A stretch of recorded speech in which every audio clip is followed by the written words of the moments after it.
Esto es Ajuste de Tiempo con Jorge Torres Bernal, El Soli. Soliradio.com. Innovamos la comunicación. No estamos en vivo, sino grabando, ¿verdad? Sí, es que no vamos en vivo, nada más en el licuado. El licuado lo grabamos en vivo en YouTube, entonces lo puedes ver crudo, de la duración one shot.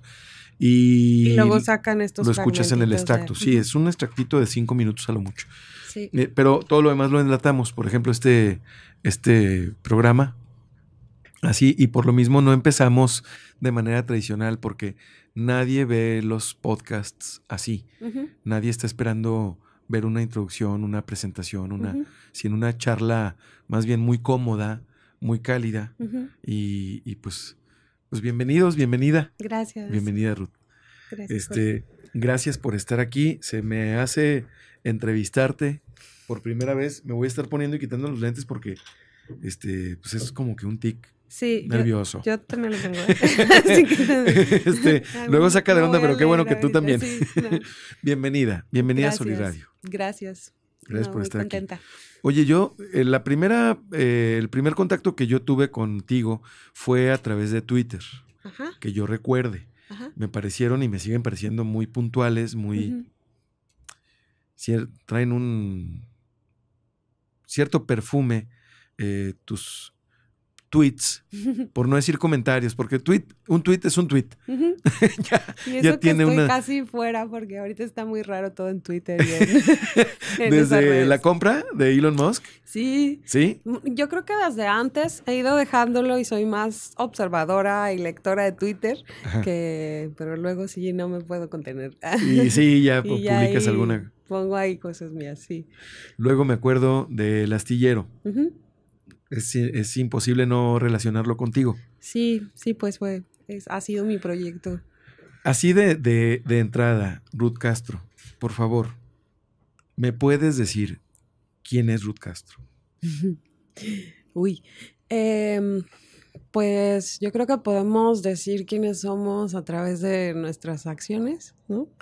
Y puedo decir que soy alguien que escribe, que edita y ha editado libros durante mucho tiempo, y también, sobre todo, yo creo, y me gustaría que así me recordaran quizá, es como alguien que ha durante mucho tiempo fomentado la lectura o hecho gestión cultural desde la lectura y la literatura. Entonces, con eso me quedaría, más allá de dónde he estado y qué he hecho, ¿no? Y bueno, o sea, el proyecto en el que he estado más tiempo y que es como un hijo, es El Astillero Libros, que estuvo 8 años y medio en La Morelos, y a partir de enero de este año en su versión digital, itinerante y movible. Ah, no me digas. Oye, sí. qué padre, porque hay una versión entonces modernizada, más acorde a estos tiempos. ¿Cómo es que es itinerante? Bueno, perdón. Primero, ¿cómo es que nace el astillero? ¿Por qué el astillero? ¿Qué es lo que quisiste, quieres y sigues queriendo transmitir, lograr, construir? ¿Cuál es la pretensión de Ruth con el astillero? Pues de entrada, durante muchos años, desde que estaba muy chica, desde los 16 años para ser exacta, trabajé en librerías, en distintas librerías aquí en Torreón y en Jalapa, que es donde yo estudié literatura y lingüística. Y luego, cuando vine para acá, estuve a cargo 3 años de la librería del Fondo de Cultura Económica, que era que pertenecía al Teatro Isauro Martínez. Y pues tenía la idea y la intención y el sueño de generar un espacio como el que no había aquí en Torreón, ¿no? Ujú. Y como el que yo veía y visitaba y era asidua en otras ciudades como Jalapa, como la Ciudad de México, como Guadalajara. ¿Como cuáles? Por ejemplo, en Jalapa, en la Ciudad de México o en Guadalajara. Pues al final ha sido una mezcla de muchas cosas que me gustan, pero no, desde una librería del fondo, como un péndulo, como claro. sobre todo, yo creo que el concepto del péndulo siempre me gustó mucho.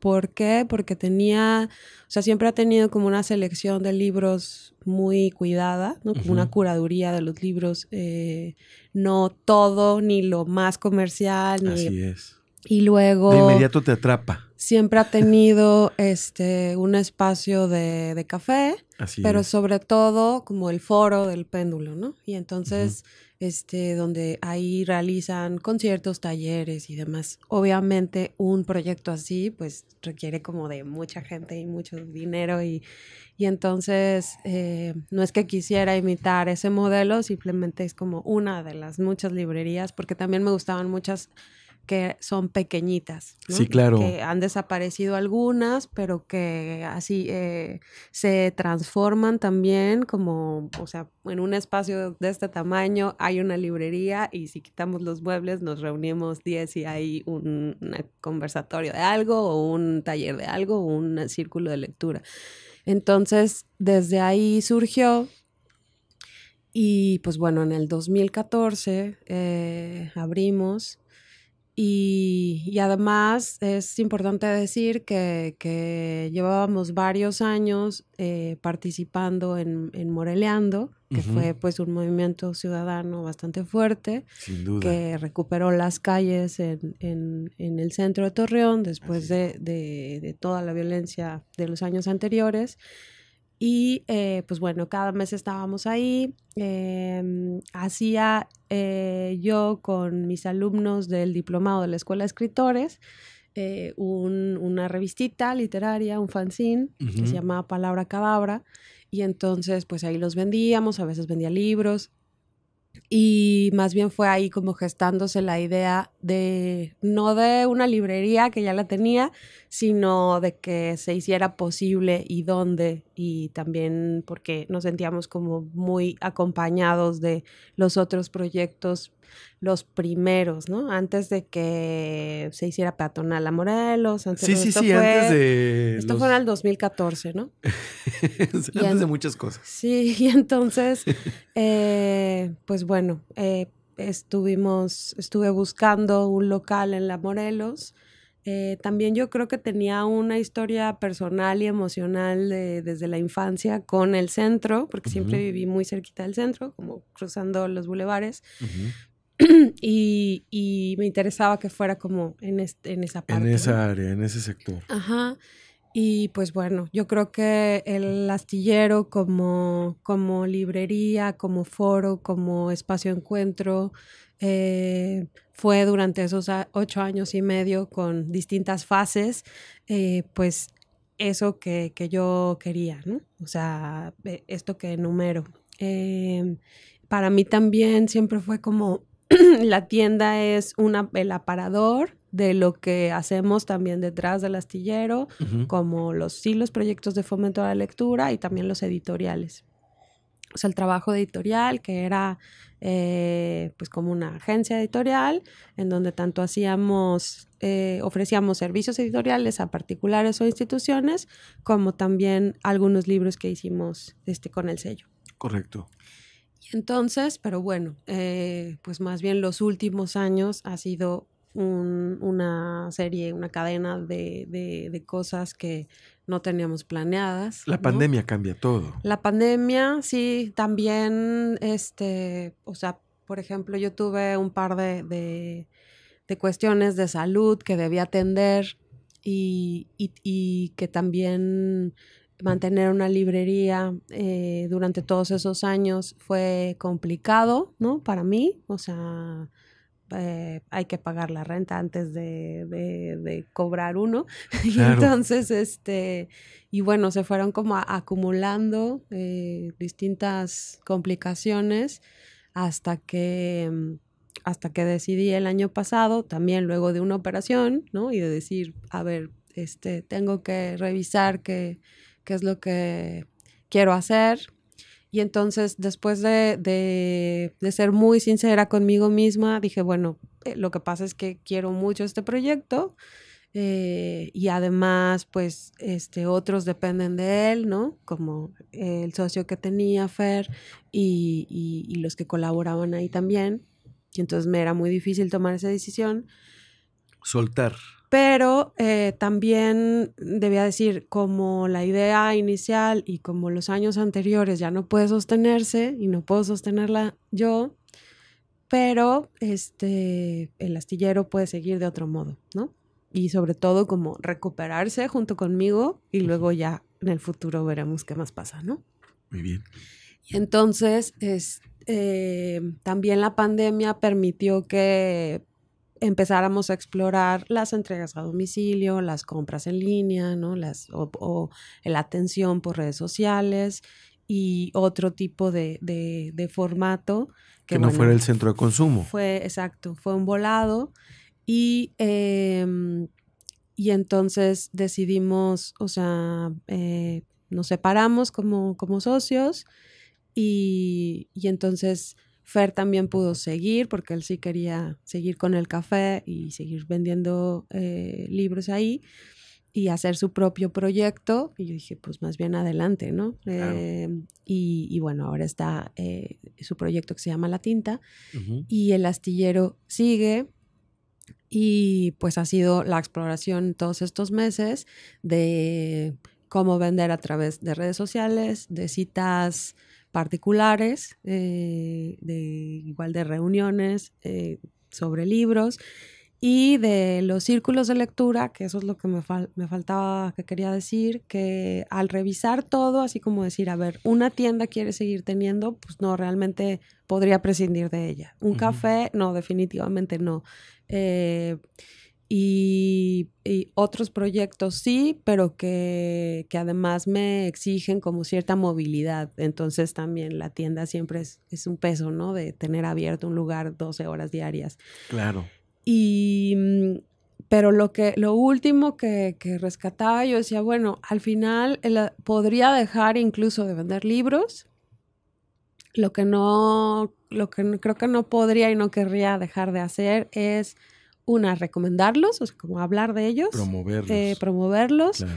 Y seguir generando estos espacios como los círculos de lectura o los laboratorios o talleres para hablar de distintos temas en donde pues la excusa son los libros, ¿no? Pero que se ponen sobre la mesa temas en donde puedes dialogar con las personas de distintas edades, de distintas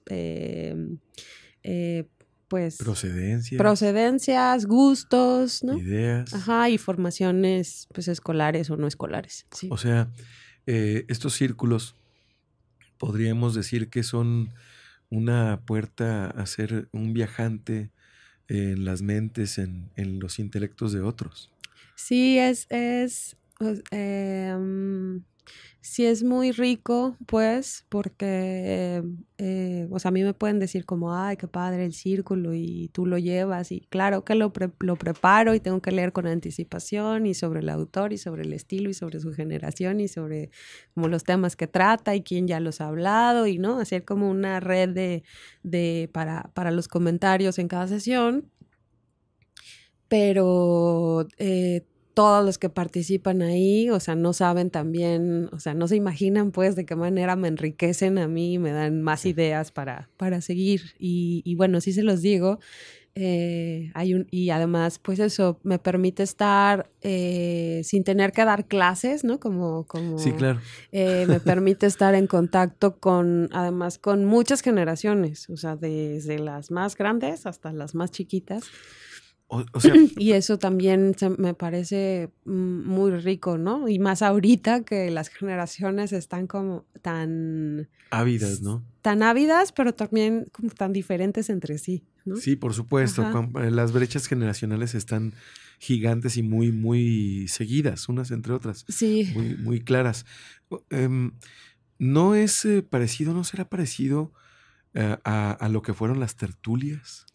Sí, pueden ser, aunque aunque creo que las tertulias, como, al menos desde la literatura,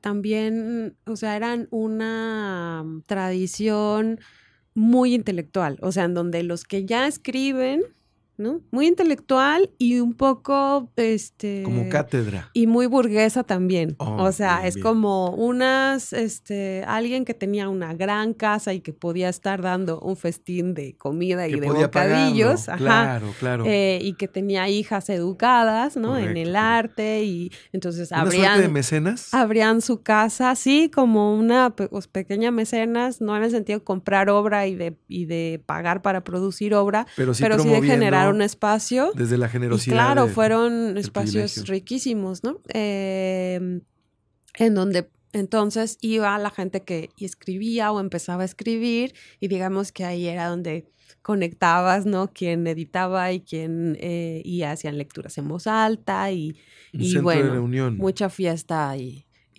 y alcohol también. Ah, muy bien, muy bien. Entonces, claro, pero también van cambiando a lo largo del tiempo. Ajá. Y bueno, ahora pues como que hay muchos formatos y sobre todo desde la pandemia, pero pues están las presentaciones de libros, ¿no? Que siguen teniendo esta cosa de bocadillos al final para platicar. U otros formatos en donde es más bien como dialogar con los autores, que esa me gusta más. Claro. Conocer el pensamiento detrás de la pluma, ¿verdad? Pero también, o sea, o sea, ante la problemática de, por ejemplo, de nuestra ciudad, de decir, a ver, aquí no hay escuela de letras, no hay escuela de lingüística, no hay escuela de historia, no hay escuela de humanidades en general y artes, ¿no? Hay muy buenas iniciativas y qué bueno que ahí van, ¿no? De teatro, de artes visuales, de varias. Pero no hay pero una de literatura consolidada. no, y Así no es. hay una escuela de humanidades Consolidada aquí en como tal, Torreón. así es, así es. Y entonces,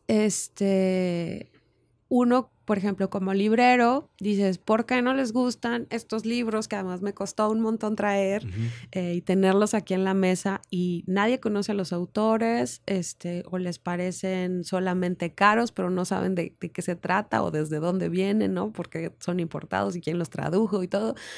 Y entonces no, o sea, también no puedes decir solo, pues estos no se venden y voy a vender lo que sí se vende. Claro. ¿Sí?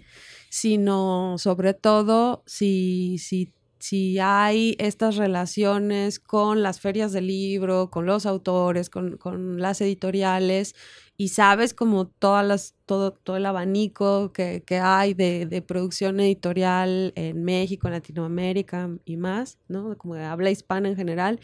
Y que me encantaría que leyeran esto también todos en mi ciudad, ¿no? Ya lo creo. Y entonces, y que además, pues no, algunas cosas no las conseguirían en otras librerías que son muy grandes pero que bueno, también manejan libros de texto y que, pues claro, no son como mi sueño utópico de tener esta librería diversa, sino que se deben mantener y por supuesto que van a vender lo que se venda, ¿no? Por supuesto, sí. Y son otro simplemente formato. otro formato, exacto. Así es. Y entonces... Dejemos lo sustancioso para acá. Sí, y entonces yo decía, o bueno, lo que se hace es, pues entonces hay que formar públicos y no formar en el sentido de yo soy la que sé o voy a invitar a los que saben para que les digamos a los demás que hay que leer, sino más bien vamos a recomendar estas autoras, estas lecturas para que las conozcan, para que tengan una probadita de ellas y pues quizá les gusten, ¿no? Y simplemente van ampliando en su imaginario que ya no nada más es García Márquez y Juan Rulfo, claro, sino se va poblando de muchos otros nombres de autores y autoras de todos los tiempos. Así es. Y entonces, pues ya que ellos decidan si quieren seguir leyendo lo que ya conocen o lo que va saliendo como novedad y ha vendido miles de ejemplares, o si quieren ir conociendo más de muchos de estos autores y autoras que en calidad literaria están excelentes, pero que pues luego no son buenos publicitándose a sí mismos. Así es, ya lo creo. O son,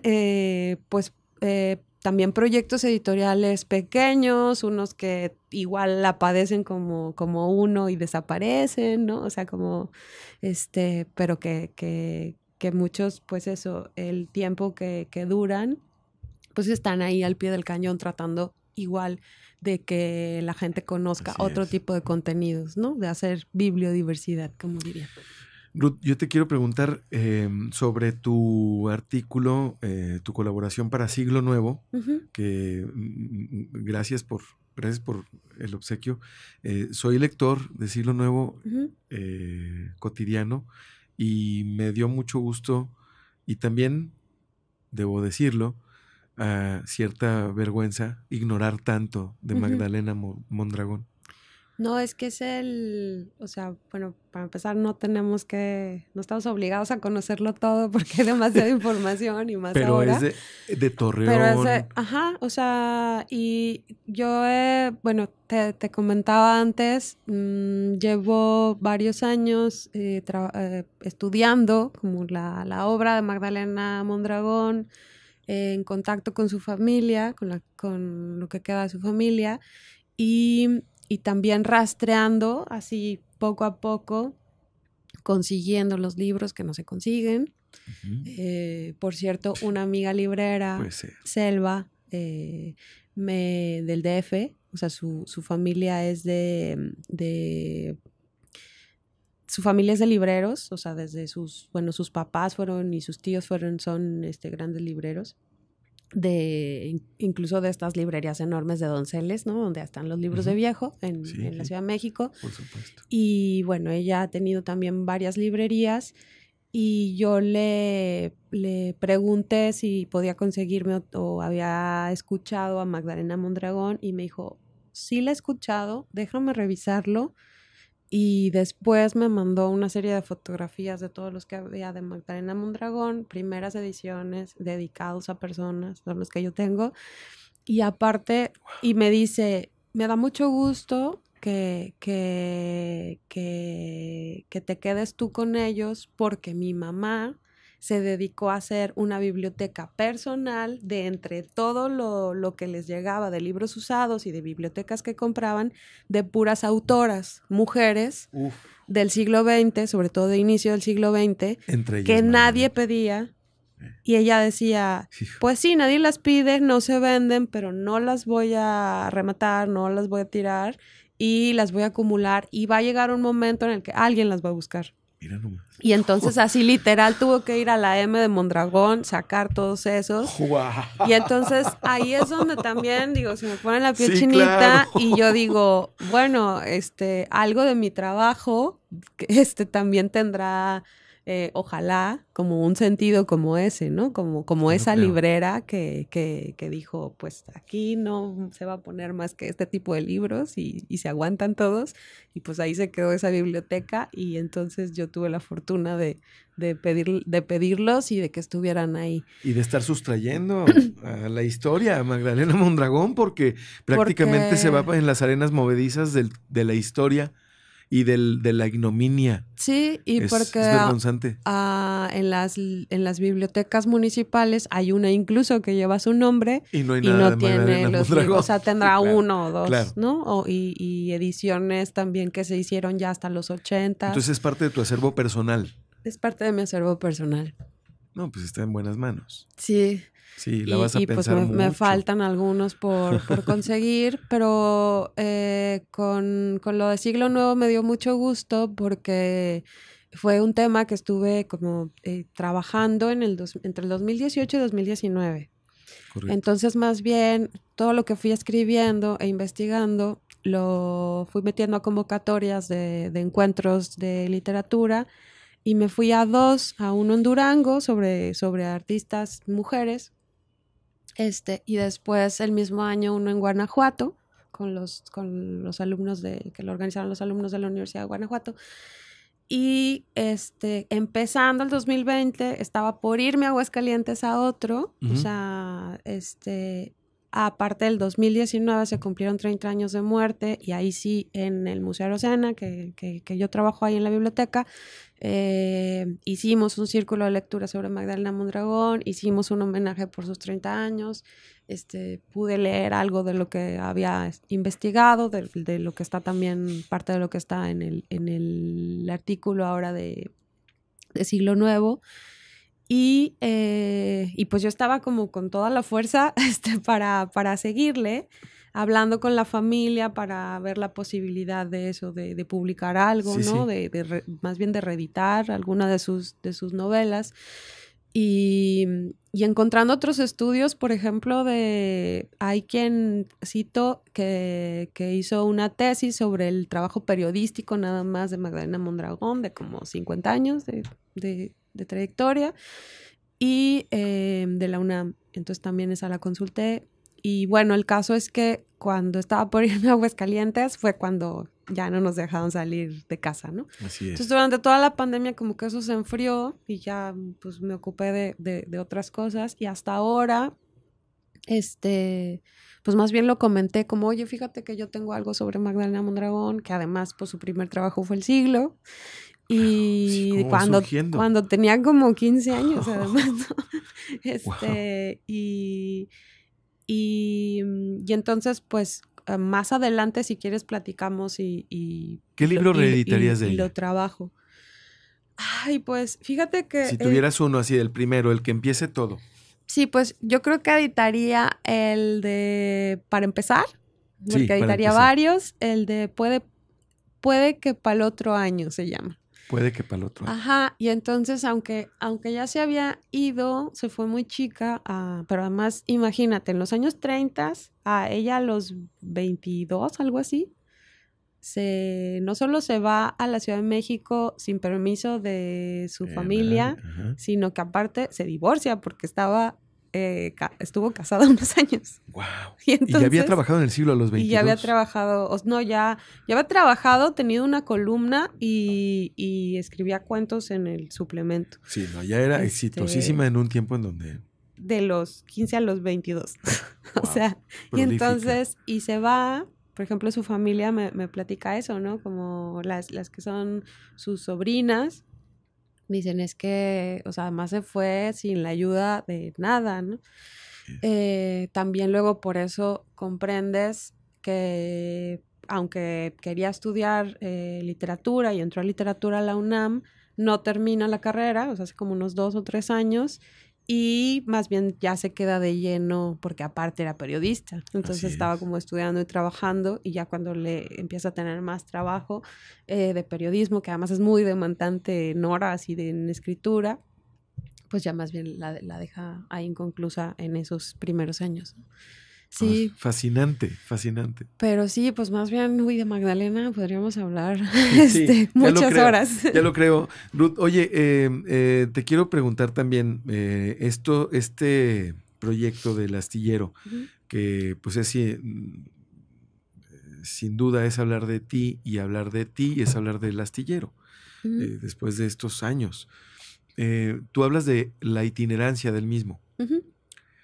Un círculo de lectura, un foro, que es lo que veo que dices tú, yo puedo renunciar a la venta de libros, a la venta de café, eso, pero a la promotoría a través de estos círculos. Aquí, por ejemplo, ¿se puede organizar algo? Si es itinerante. Claro, sí, aquí en las instalaciones de Soliradio. Sí, entonces, o sea, por ejemplo, ha sido lindo en estos meses, precisamente como tú, o sea, como los espacios que se han abierto yo tenía libros en Casa Juárez. Ajá. Y desde antes, ¿no? O sea, como una seleccioncita ahí, y entonces cuando les conté, les dije como, bueno, voy a dejar el local, pero ¿quieren que les siga dejando libros? Y me dijeron, pues no solo queremos que nos dejes libros, sino que si ya estás libre, más ligera, pues más bien te hemos pedido mucho tiempo que hagas un círculo de lectura aquí o que te traigas algunas de tus actividades aquí. Entonces dije, no, pues va, y me dieron un salón. Fantástico. Súper cómodo y a gusto. ¿En Casa Juárez? En Casa Juárez. Con Sara y con Cristi. Con Sara y con Cristi, el salón de arriba. Ayer hablé con Sara. Los martes a las 7. Sí. Fantástico. Y entonces, Y luego, por ejemplo, en los de Valencia, Caficultura, Sí, ¿cómo no? también ¿Qué días estás ahí? con Jennifer. No, con eso ha estado así de Eventual. que espérenme, ahorita estoy un poquito saturada estos meses, pero con todo gusto. Y luego, más bien te cuento, por ejemplo, ahorita aparte de mi trabajo del museo, preparé un laboratorio de formación lectora.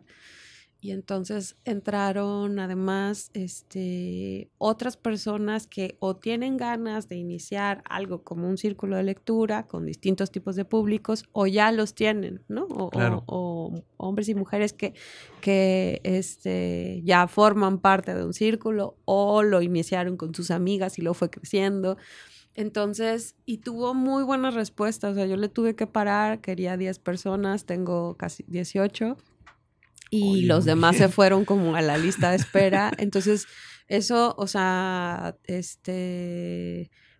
para mí habla de una necesidad y una, pues no sé, como algo que interesa, ¿no? Como un interés o algo que está faltando y que pues no nos habíamos dado cuenta. Entonces ahora yo digo, sí me encantaría y te tomo la palabra, de verdad. Ay, qué bien. Gracias, por favor, muchas gracias. Qué chido. Pero también, pues me encantaría que más bien, o sea, se multiplique, ¿sabes? Por supuesto. O sea, no quiero ser yo la de los círculos y toda la semana tener un círculo en un lugar distinto porque sería muy cansado, sino, a lo mejor sí 2 así bien pensados en 2 días de la semana y con diferentes públicos y me encanta.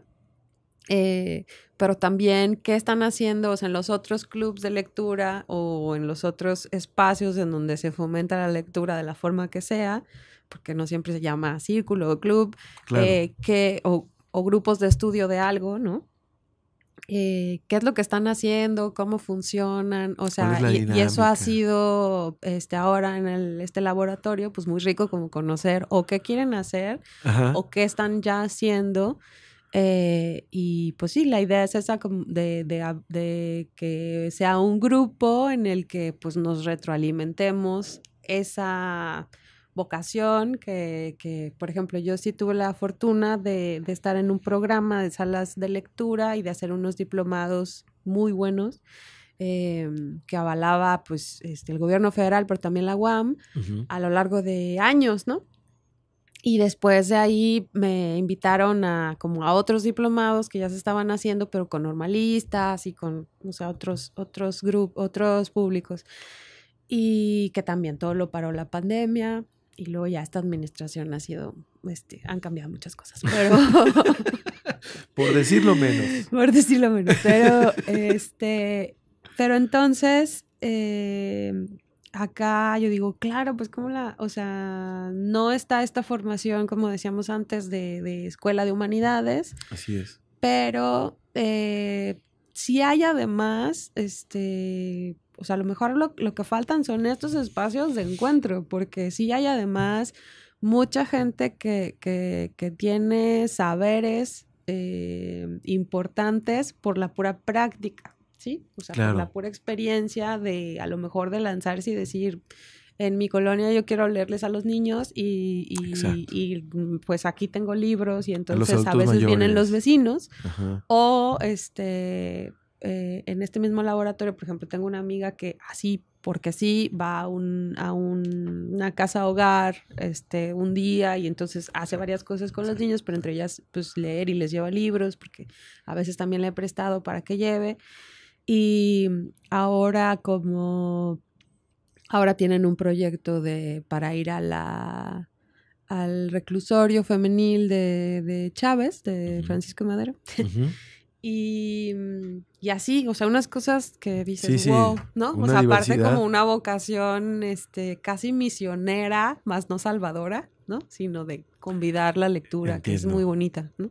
Entiendo, uh-huh, entiendo. Me da mucho gusto y gracias por aceptar la invitación. Ojalá que lo podamos, yo sé que lo vamos a concretar sí. muy bien y vamos a encontrar un espacio. Aquí estamos de lunes a viernes, podemos fácilmente coexistir y enriquecernos sobre todo Sí, nosotros, de esta somos actividad. vecinos. Además, y también sábados y domingos está disponible. Ujú, ujú, No tenemos actividades sábados y domingos aquí, ujú, pero tenemos la capacidad de pues, dar entrada ujú. y salida. Así que bienvenida, por favor, Gracias. bienvenidos, bienvenidas, todos Ujú. los emocionados. Te quiero preguntar, Ruth, ¿de qué temas? ¿Cuáles son tus temas preferidos en lectura? Y tus temas preferidos, per se. Ay, bueno, voy a hablar de ¿Quieres mis, que le baje de el... No mis, está muy frío, no, no, no, ¿sabes? de mis temas preferidos ahora, porque luego como que han Ha ido, cambiado. sí, han cambiado y también tomo rachas en las que me voy obsesionando con distintos temas, pero, Correcto. eh, o sea, uno de los que más bien he trabajado mucho y en los círculos de lectura igual, y el trabajo de Magdalena es parte de ello, es la literatura, las mujeres en la literatura, Sin duda, eso lo ¿no? veo como una constante en tus Ajá. Y publicaciones. entonces a ver, quiénes son las mujeres que han escrito, que han publicado y dónde están. Simplemente, no porque se quiera que se lean más que los autores, que los amo mucho también, No, pero hay que sino traerlas a porque la hay luz. una brecha histórica que les debemos, de que quizá fueron importantes en su momento y luego nadie más volvió a editarlas, Así es. porque pues es como un mismo Pues porque sistema mujeres. grande que Ajá. las hace invisibles, ¿no? Y Sí, sí, sí, entonces, sí, sí. si no hablamos de algo a lo largo del tiempo, pues se olvida, ¿no? Por O las supuesto. siguientes generaciones no lo van a conocer. Entonces, ese ha sido uno de mis temas. Pero pero de manera personal, Sí.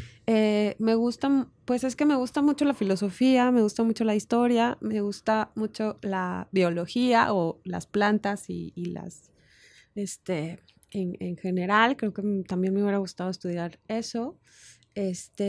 ¿Y qué más? Pues la ciencia, como en general, digo, no sé, pero Divulgación. divulgación científica, sí. Divulgación científica. Ujú. Autoras o autores sobre filosofía que tú digas, estos Pues mira, por ejemplo, ensayo hablando de filosófico. autores Sí. también, digo de autoras, Ajá. hoy en la mañana acabo de publicar algo sobre Simone Weil, que es además poco conocida en español, aunque fue muy importante, Ujú. y que, por ejemplo, ella desarrolló el tema de la atención, ¿no? Y entonces, además yo me la vuelvo a encontrar y dices, bueno, eran otros tiempos y todo, y ya o sea, ella a principios del siglo XX ya hablaba de cómo el progreso y la tecnología de entonces, Nos tienen. ajá, le impedía que pusiéramos atención a las cosas, ¿no? O sea, se Entonces adelantó al imagínate déficit. ahorita, pues es como, y decía que ya era difícil, ¿no? Así hasta en Wow. una conversación o en un tema por investigar, por puro gusto, no porque seas investigador, o sea, por un tema que quieras saber, como todo lo que te distrae, ¿no? Y bueno, eso lo desarrolla desde la filosofía. Está, por ejemplo, Hannah Arendt, que es Sin duda. también Hannah Arendt. mucho más, también, bueno, ella de hecho no se asumía como filósofa, pero habló mucho de política pero en general, pues, pero no sé, por ejemplo, está Fernando Sábater, que es Sí, bueno. amenísimo, Sí, sí. pero lo que sea, más bien como que me van atrayendo títulos y voy sigo descubriendo autores, y empecé a estudiar eso y la dejé a la mitad, o sea, porque estaba estudiando también literatura, entonces, no sé, como que ahí se quedó pues sí, algo pendiente y entonces pues yo seguí leyendo, ¿no? Y es algo que me gusta. Pero me preguntabas por autores. Sí, Pues, ajá. de filosofía Ujú. y de historia. Ajá. Y de historia, híjole, em, me tocó editar hace unos años que trabajé en el estado, un libro que se llama La gente del mezquite de Carlos, ahorita te digo el apellido, Sí. Que habla, o sea, de los grupos nómadas de Coahuila, como una historia no solo que no se había contado, sino en una forma de historia que ahora está en boga, como cambiar la forma de escribir historia. Y entonces decir, a ver, pues ellos no escribieron, ¿no? Entonces no tenemos escritura de esos grupos nómadas y de todo el periodo de conquista tardíaca, como en el 1700 y cacho. ¿Y qué pasó con todos ellos? Tenemos solo la versión de las cartas de relación de los españoles. Entonces, ¿cómo sabemos su historia? Pues de las mismas cartas de relación vamos a entresacar, ¿no? La verdad. Como lo que sí, ajá. Sí, entonces era, por ejemplo, si por en una carta, quitándole de si los satanizaban o decían que eran crueles y salvajes y mataban gente y tal, bueno, pues también los españoles los mataron a todos, pero por ejemplo, entre líneas hay que comían, o ciertas tradiciones, o que eran buenos montando a caballo porque se robaron los caballos de los españoles y luego se hicieron mejores jinetes. Sí, sí. Entonces, es como descubrir hoyos negros, o sea, por descarte estás sabiendo. Exacto. Más otra serie de historias muy interesantes de, por ejemplo, alguien que, o sea, niños españoles que se robaron los nómadas, se criaron con ellos y después los recuperaron. Y en donde además y están esas cartas, ¿no? Y entonces, ¿cómo? Y en donde además ellos no parecen haber sufrido, o sea, los trataron bastante bien y más bien hablan sobre los grupos nómadas. ¡Wow! Hay la otra carta, mejor aún que eso, que es de una mujer española que se roban y entonces pues se arma una persecución, están muy indignados porque las cosas horribles que le van a hacer a esta chica y la terminan recuperándola. Y ella dice que no se la robaron, que ella se fue. Ella se fue voluntariamente. Ella se fue voluntariamente. ¿Para qué me regresaban? Entonces, imagínate, así como, bueno, pues, tengo que buscar el nombre. El nombre del autor, el apellido del autor, si no te vas a quedar con algo de... Sí. Así es, así. Pero así bueno, pasa. Este historiador es la gente de Coahuila, de Saltillo, y ha sido su gran tema de investigación. Él es profesor de la Escuela de Historia. Correcto. Y bueno, lo invitamos acá precisamente para presentar este libro, Carlos Manuel Valdés. Carlos Manuel Valdés. Sí, que además Padrísimo. Entonces, bueno, o sea, de historia puede gustarme mucho por decir, la historia de México en general y luego otras cosas que me encuentro, también desde la literatura, es muy interesante como estas cosas noveladas. Pero yo creo que los últimos años, o sea, yo creo que este libro me cambió así como de ciertas ideas que yo tenía acerca de qué es esto de vivir en el desierto, por qué vivimos aquí, la historia particular de la ciudad de Torreón, pero también como de todo el noreste, hasta preguntarme yo qué hago aquí, por qué no me he ido, si siempre tengo tanto calor. O sea, como... No hay otra manera de llegar a esa pregunta, ¿no? Más que interesándose en la historia, en la procedencia, en dónde estamos ubicados, ¿no? Sí, y entonces ahí ya... con este libro, bueno, hasta yo le escribí a Carlos Manuel Valdés, que lo saludo aprecio mucho su trabajo, y yo le decía, bueno, es que ha sido una locura editar tu libro, porque hasta sueño, o sea, ya soñaba yo que recorría como el desierto y que era una nómada a caballo, ¿no? Y entonces le decía, me tiene muy, muy, o sea, me enloqueció en el buen sentido su libro. Y Y quiero leerlo. él ha seguido con ese tema en otros libros, que es, pues, y sigue rastreando, ¿no? De información, y tiene igual un grupo de trabajo de que se llaman algo así como estudios chichimecas, no sé qué, con varias universidades. Por ejemplo, esos son joyas que tiene el astillero, y que si no te las cuento, pues no tú no ellas. vas a buscar así claro. de, oye, ¿tienes algo de los chichimecas pero que sea contemporáneo? Pues no. Claro. Entonces, ¿Y por qué la importancia de leer sobre ello? Sin embargo, si yo tengo acceso a esos libros y soy el puente, ¿no? Y te cuento, o sea, como quién que viva aquí no querría, ¿no? O sea, saber la historia. Saber, ajá. Por supuesto. Sí, entonces ya no o sea, lo editó una institución, el CIESAS en México, y después hizo una publicación, te digo, el gobierno del estado cuando yo trabajaba ahí, y me tocó editarlo, y ya, o sea, entonces ya no lo encuentras. Pero sí, por ejemplo, yo tengo el PDF de esa edición, y tengo el permiso del autor de pasárselo a quien quiera. Entonces, qué padre. Por favor, si se puede. Sí, claro. Y, oye, Ruth, pero... Otra cosa es que escribe súper ameno. O sea, o sea, no es como esta historia que vas rebuscada, o que tienes que tener un diccionario al lado para leerlo. Para leerlo. No, entonces, pues eso la recomendaría.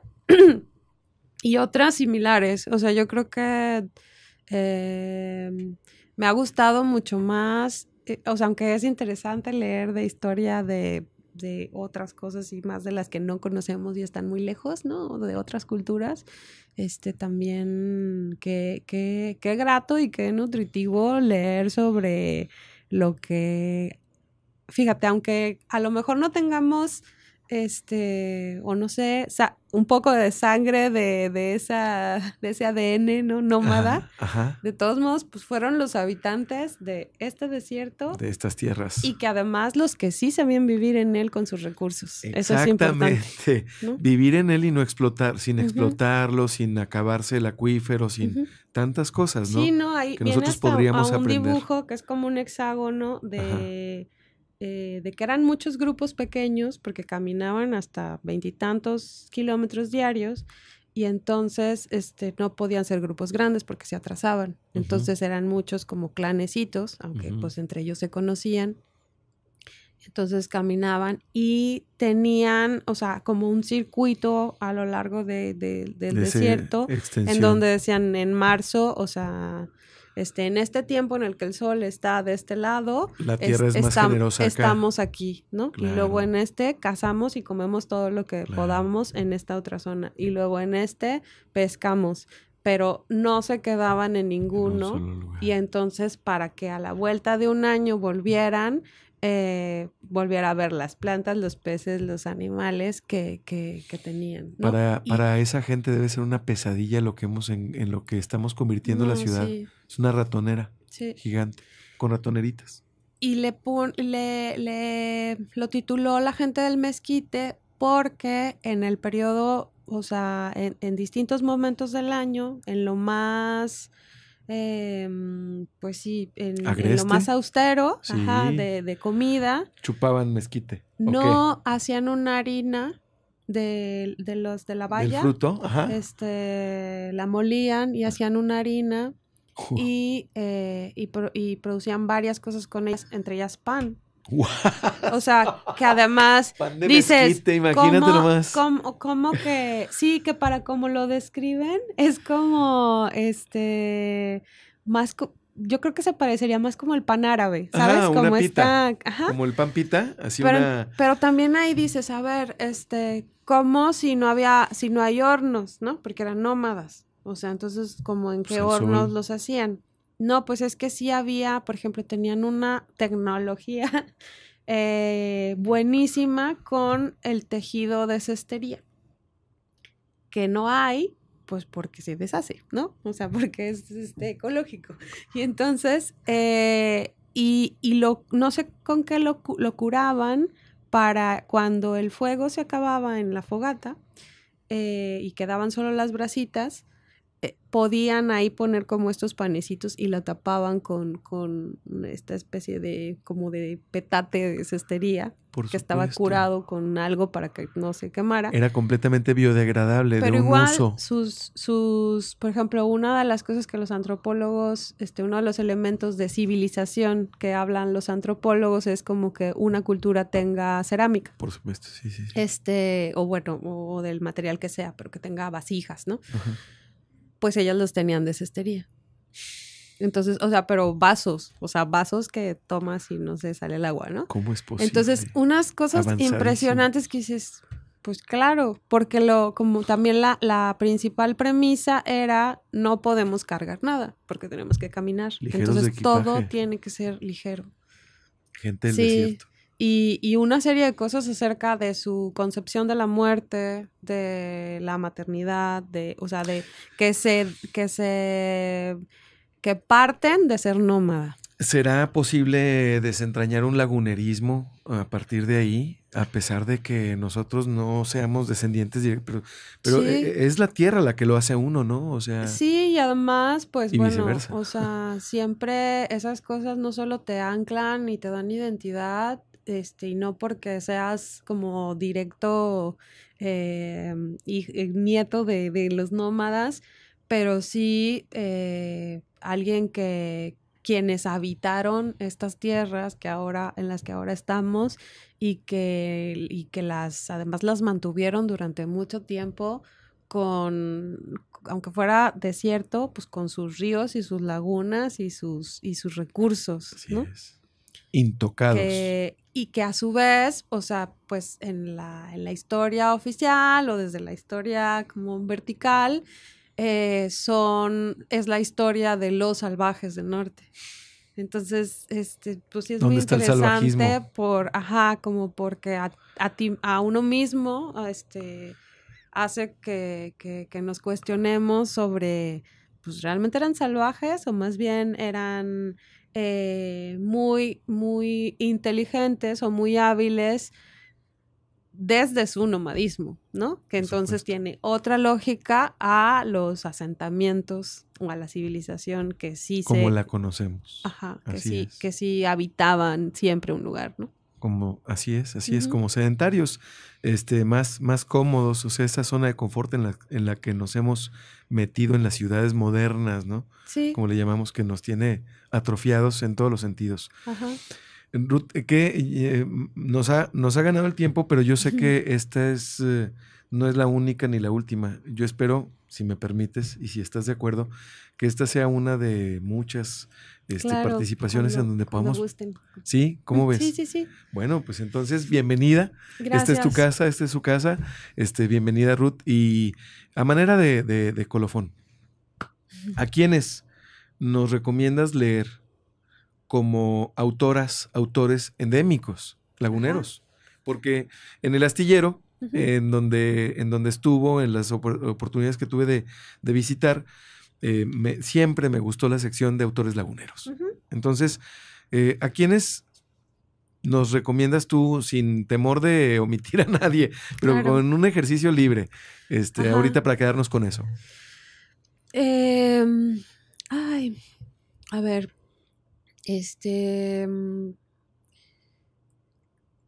hay una serie que acaban de editar en la administración local.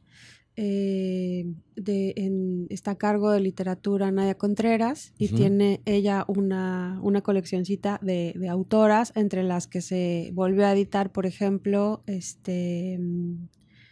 Enriqueta Ochoa. Correcto. Sí, correcto. Entonces, así como Magdalena Mondragón, les diría Magdalena Mondragón de entrada, pero no hay ediciones por conseguir. Pero en el municipio, ahí en literatura, sí tienen esta. Y con otras autoras. ¿En el IMSE?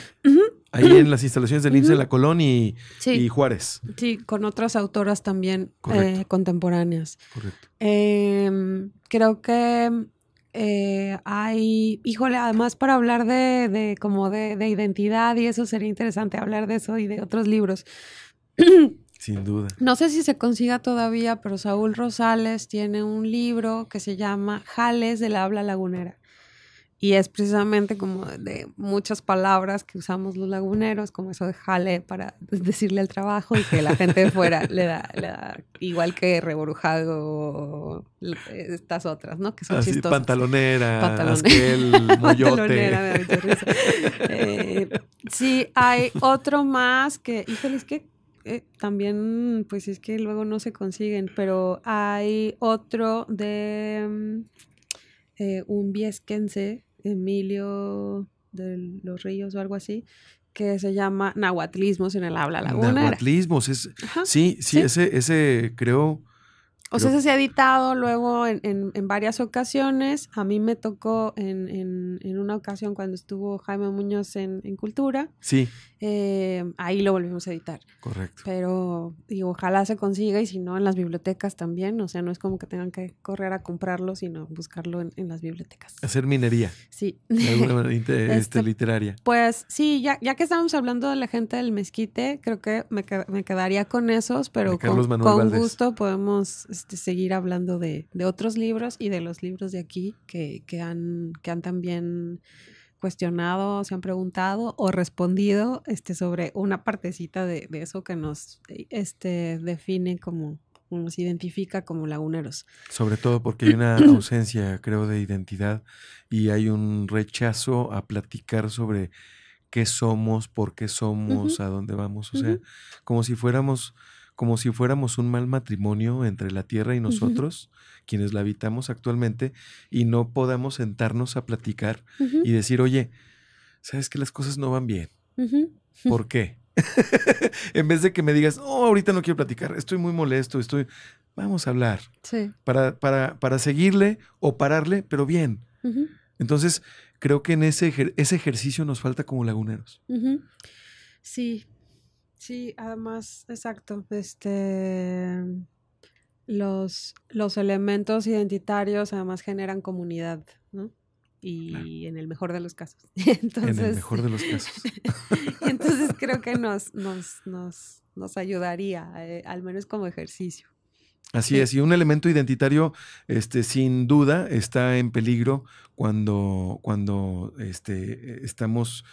estamos desunidos, cuando estamos segregados, cuando pues se rompe el tejido social. Entonces, tratando de enmendar un poquito ese tejido social es que vamos a seguir platicando en pues iniciemos un conversatorio en Ajuste de Tiempo en Sol y Radio con el Astillero Librería y con su arquitecta, su autora, Ruth Castro. Muchas gracias por habernos acompañado, Jorge. Ruth, y bueno, pues la palabra es tuya para terminar el programa, lo que nos quieras dejar de regalo con tu palabra.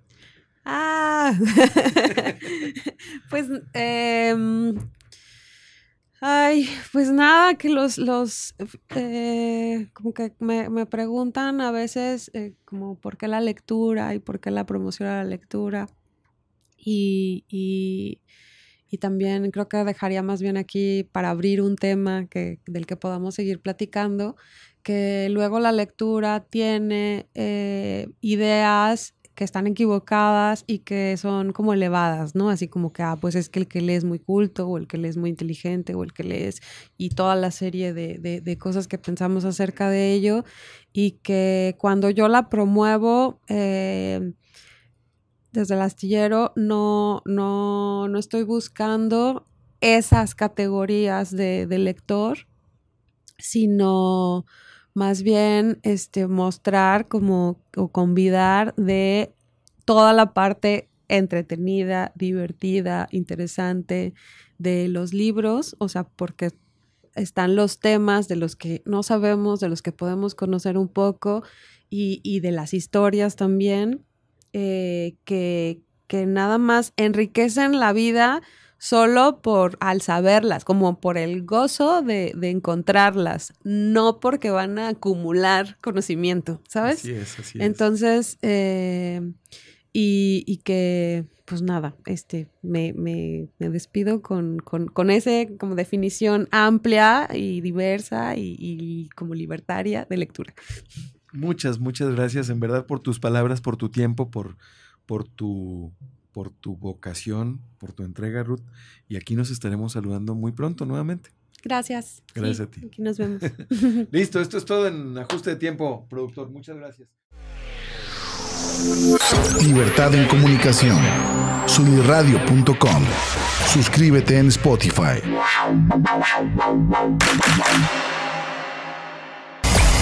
Emisión de vanguardia. Sunirradio.com. Suscríbete en Spotify. Sintoniza tus ideas. Sunirradio.com. Suscríbete en Spotify.